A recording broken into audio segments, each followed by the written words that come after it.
Bakit kaya tinawag si Tim Duncan na underrated at underappreciated? Kung magtatanong ka nga sa mga fans kung sino ang ilan sa best big men of all time, ay bihira lang na masasabi ang pangalan ni Tim Duncan. Ito ay dahil sa kanyang personalidad at ugali nito na umiwas sa spotlight. Pero siguro ay may iba pang dahilan at ating alamin ang bagay na yan. Magandang ipinakitang career ni Tim Duncan sa Lake Forest. Sa 4 na taon nito nakasama ang Demon Deacons ay nag-a-average siya ng 16.5 points, 12.3 rebounds, 2.3 assists, 3.8 blocks, 57.7% shooting from the field at 32.1% from 3. Siya ay nakapasok sa NCAA All-Region Team twice, the Consensus All-American twice, All-ACC Team 3 times, the ACC All-Tournament Team 3 times, at ACC All-Freshman Team. Bukod dyan ay nanalo ito ng 1996 to 1997 Player of the Year, the Wooden Award, the Naismith Award, the Roop Trophy, the ACC Player Award 2 times at ACC Tournament MVP once. Dahil dito ang mga draft scouts ay mataas ang pagtingin kay Duncan. Ayon nga sa scout na si Kevin LaChance, si Tim Duncan ang best player na available sa draft at mataas ang tsansa na siya ay mapwesto sa overall pick. Siya rin ang may pag-asa na maging NBA superstar.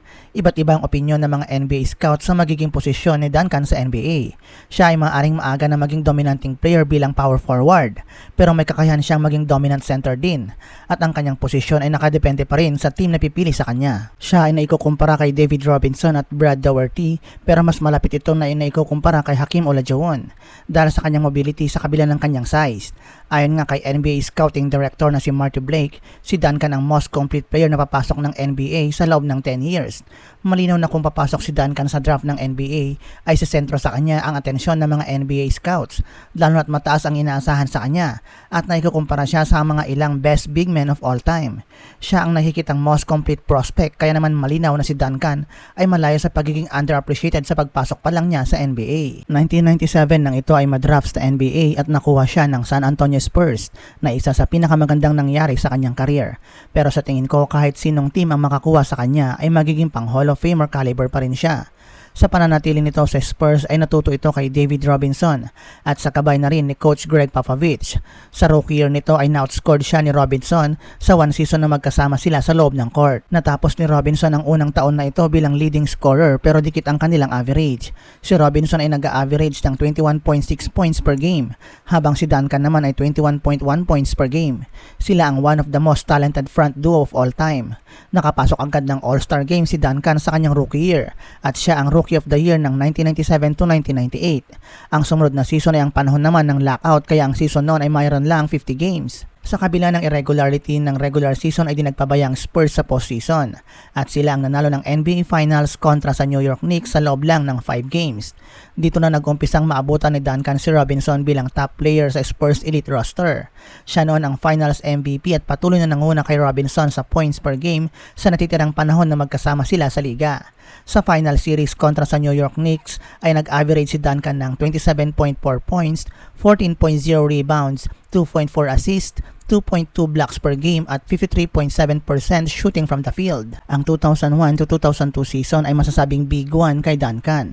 Sa kabila kasi ng pagkatalo nila sa playoffs ng second round kontra sa Los Angeles Lakers sa loob ng 5 games, ay nanalo si Duncan ng kanyang first of his 2 career MVP award. Nakuha niya ito dahil sa kanyang average na 25.5 points, 12.7 rebounds, 3.7 assists, 2.5 blocks per game at shooting 50.8% from the field. Ang frontcourt duo naman ay nanalo muli ng championship noong 2002 to 2003 season. Ang matchup nila ay kontra sa New Jersey Nets at sa kabila ng matindi nilang harapan ay nanalo si Duncan at ang Spurs sa loob ng 6 games.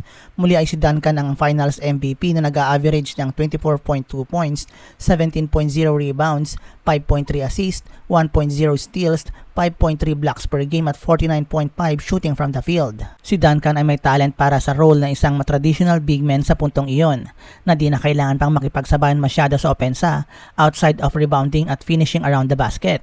Pero si Duncan ay nagdesisyon na palawakin ang kanyang skill set at mas nag-focus sa pag-assist sa kanyang mga teammates. Ang pagkapanalo nila ng championship ay hudyat na rin ng pagtatapos ng duo nila ni Robinson. Ang pagkapanalo nila ng finals ay malaking bagay kay Duncan at sa Spurs team. Siya ang nanalo ng finals MVP at overall MVP para sa taong 2003. Ito ang kanyang second consecutive time na mapanalunan ng award. Sa season na ito ay nag-average siya ng 23.3 points, 12.9 rebounds, 3.9 assists, 2.9 blocks per game at 51.3 shooting from the field. Pagkatapos ng 14 years sa liga ay nagdesisyon na si David Robinson na tapusin ang NBA career dala ang kanyang second NBA title. Sa lahat ng interview kay Robinson mula nang ito ay mag-retire ay puro magagandang bagay ang nasabi niya tungkol kay Duncan. Ayon sa kanya ay masaya siya na nakasama si Tim Duncan sa kanilang team. Magaling daw na player si Duncan at naikukumpara niya ito kay Wilt Chamberlain o kaya naman kay Bill Russell. Marami raw mas nauna sa kanila na mas magagaling na players at para sa kanya ang tandem nila ni Duncan ay nakapagbigay rin ng kasiyahan sa larangan ng basketball at nakapagbigay din ng ilang moments sa NBA history. Sa sinabing ito ni Robinson kay Duncan ay isa sa main points kung bakit isa siya sa most underappreciated big men of all time. Ang Spurs culture at rason kung bakit halos lahat sila ay magagaling bilang isang unit ay dahil sa kanilang lack of ego mula sa lahat ng players. Wala ni isa sa kanilang roster ang naghahangad na makakuha ng title bilang the best o mapabilang ang kanilang pangalan sa mga legends of the league. Kaya naman ang media ay di sila madalas i-cover kahit ang franchise nila ay isa sa best 1-2 front court punches of all time. Sa pagretiro ni Robinson pagkatapos ng 2003 NBA Finals, ang Spurs ay nawalan ng malaking parte lalo na sa center position. Pero nariyan naman si Tim Duncan para punan ng pagkawala ni Robinson sa center spot hanggang 2006 to 2007 season. Sa 2-year gap na iyon, ang San Antonio Spurs starter players ay sina Rasho Nesterovic, Tim Duncan, Bruce Bowen, Hedo Turkoglu at Manu Ginobili bilang kanilang 6th man. Sa unang taon ng retirement ni Robinson, ang San Antonio Spurs ay nakaharap muli sa second round ang Los Angeles Lakers, kung saan ay natalo sila. Ngunit sa sumunod na season ay naiwasan nilang makaharap ang Los Angeles Lakers sa playoffs at umabot sila ng NBA Finals. Sa finals ay nakaharap naman nila ang Detroit Pistons. Dito ay nagawa nilang talunin ang Pistons sa isang mahirapang slugfest 7-game series. Dito ay nakuha ni Duncan ang kanyang third and last MVP para sa kanyang career. Siya ay nag-average sa series na iyon ng 20.6 points, 14.1 rebounds, 2.1 assists, 2.1 blocks at 41.9% shooting from the field. Maring hindi ito magandang stat line kumpara sa kanyang dalawang MVPs, pero ang nakaharap nila ay ang Detroit Pistons na siyang best of 2000s defensive end team. Sa sumunod na season, si Duncan at ang Spurs ay maagang natalo sa second round ng Dallas Mavericks sa loob ng 7 games. Pagkatapos ng pagkatalong ito ay nagdesisyon silang i-focus na si Duncan sa center position.